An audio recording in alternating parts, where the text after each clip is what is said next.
कंदर्पदर्पघ्नमीशं कालकण्ठं महेशं महाव्योमकेशं कुन्दाबदन्तं सुरेशं कोटिसूर्यप्रकाशं भजे मार्गबन्धुं शम्भो महादेव देवा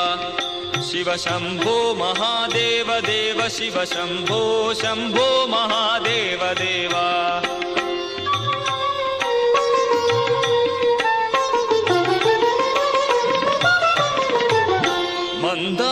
मन्दारभूतेरुदारं